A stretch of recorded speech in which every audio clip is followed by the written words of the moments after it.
Hey guys, it's Dan, your host of Dan's Reviews, and today I'm back for another video for the Walking Dead universe. We're going to be doing another Q&A video for the universe. We're going to go through some Daryl Dixon stuff, just some stuff for the franchise overall, where it all stands right now, and why I feel like right now at least, the future looks pretty dark for the franchise.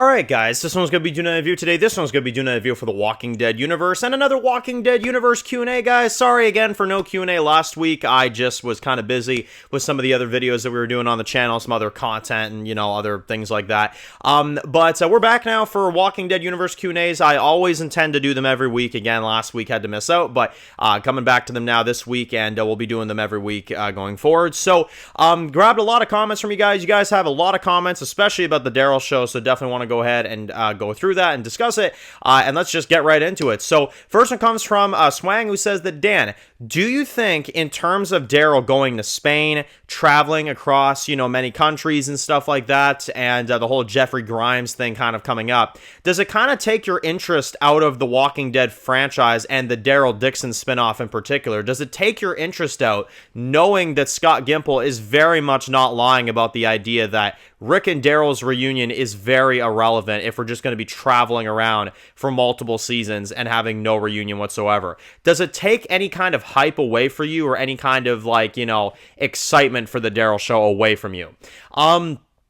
It does, yeah, admittedly. I know not everybody will agree on that. You know, some people say, oh, I want to see it forever. I want to see France. I want to see Spain. I want to see whatever, and it's this and that. You know, I'm a big fan of Breaking Bad for a reason, and I'm going to, you know, give a little plug to Breaking Bad here. The reason why I like Breaking Bad so much is because they knew when to end it. They knew when to end it, and they chose the right path. You know, they did, you know, of course, 6 seasons of the original, 6 seasons of Better Call Saul, and of course the movie, right?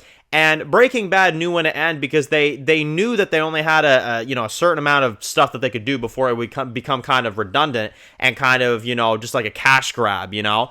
And that's what Walking Dead sadly is falling under now, for me at least. Walking Dead is always going to be my favorite, you know, TV media of all time. It's my favorite, absolutely. But, you know, in terms of objectively speaking and in terms of how they're handling the franchise and, you know, saying that Rick and Daryl's reunion is irrelevant in a TV show where Daryl has been looking for Rick and he is in France because he's out there looking for Rick, you're damn right that takes my interest out. Absolutely. That is not something that I take lightly. This franchise, if you ask me, should not go past 2030. It really shouldn't.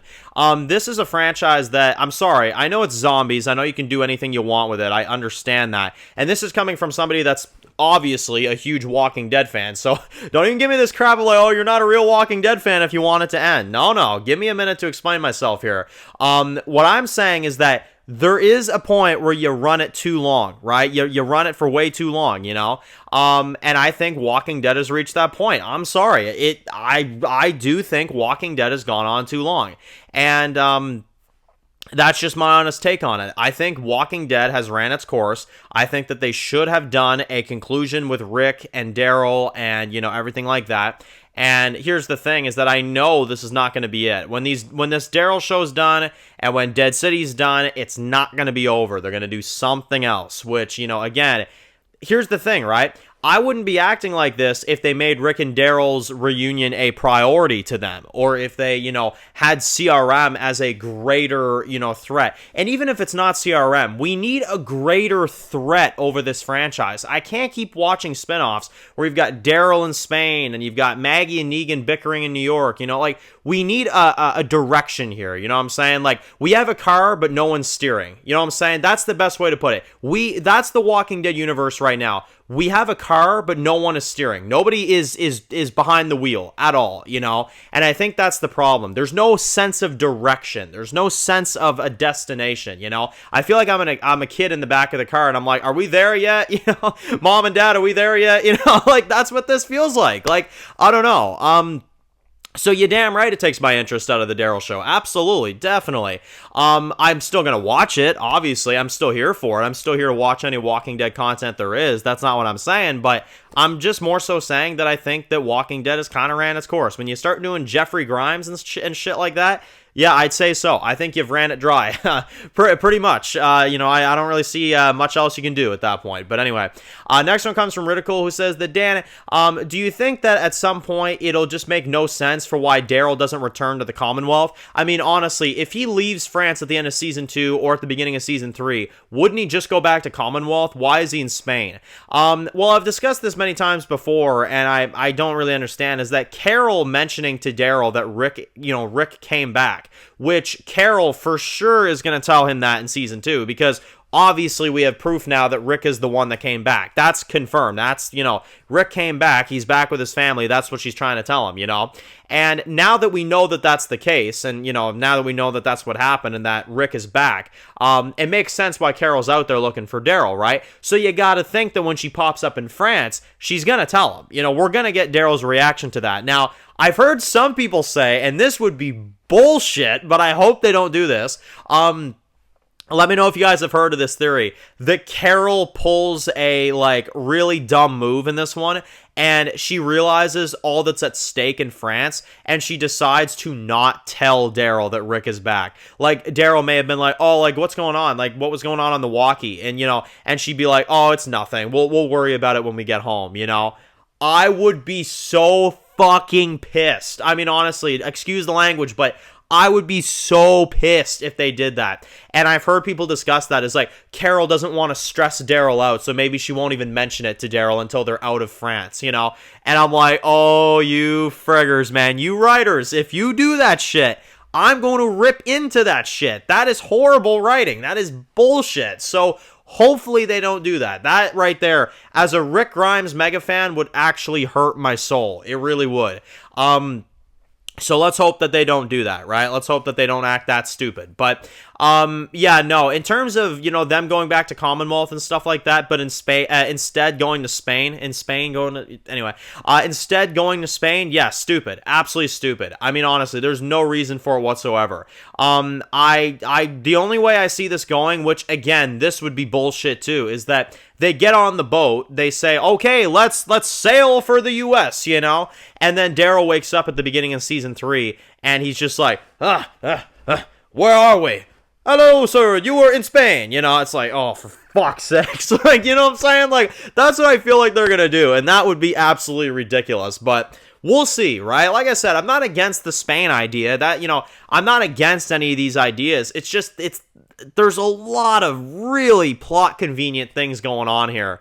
And again, no sense in direction. It really is. It's taking my hype away, knowing that Daryl's just going to Spain anyway. It's like, okay, well, this is just Ride with Norman Reedus and the Walking Dead canon. I mean, that's seriously what this is. And I've heard a lot of comments from you guys saying that as well, too. None that I grabbed, but I've heard a lot of your guys' comments on that, and I'm like, honestly, no, I couldn't agree more. Honestly, it's ridiculous. And the last one comes from Jon Snow fan, who says that, Dan, do you think that 6 episodes for the spinoffs is maybe not enough episodes per season? Do you think that they could up it maybe to 8 or 10 episodes, stuff like that? I'd be okay with 8 episodes, yeah, like a Prime Video situation. That would be pretty cool. I think the reason why they do 6 episodes is because we have so many shows going on at the same time. Although with The Ones Who Live being wrapped up, I would not mind an increase of at least 8 episodes. I wouldn't push it past that, though. Call me nuts. And I know some people would say, well, wouldn't you want to see 16 episodes? No, I wouldn't. And the reason why I say that is because one of the biggest pet peeves I have with the original Walking Dead is that in the later seasons, the seasons got very lengthy, right? Which, sounds like a good thing, but then you get episodes where you're sitting there doing nothing the whole episode. You're watching Carol make a soup, and, dog throw a ball, and Daryl fix his bike. Those who remember that episode, you know what I'm talking about. I know that was a COVID episode. I know people say, oh, it's a COVID episode. But still, it's an example of why you should not extend a season like that if you don't need to, To me, I'm all about quality over quantity, That's why people always say, oh, Dan, what do you mean? I want as many spin-offs as I can get. I want as much Walking Dead as I can get, with as many episodes as I can get. I'm like, I understand that, guys, but at the same time, you don't want to make it shitty. You don't want to make it okay, we're just going to have a bunch of random filler episodes so that we can extend the season out so that people have more episodes to watch. That's not a good idea in storytelling. It's not a good idea in writing, and it's really not a good idea at all. So the most I'd say is extend the Daryl show and Dead City out to 8 episodes. I'd be good with that. Anything more than that, call me nuts, I'd shut it down. I would shut it down. I am enjoying the quality of Dead City and Daryl Dixon with the short amount of episodes, and I think that's what's making those work so good, to be honest. Plus, they have a good budget because they don't have as many episodes. If you have more episodes, your budget's not going to be as big for each episode, so there is that as well.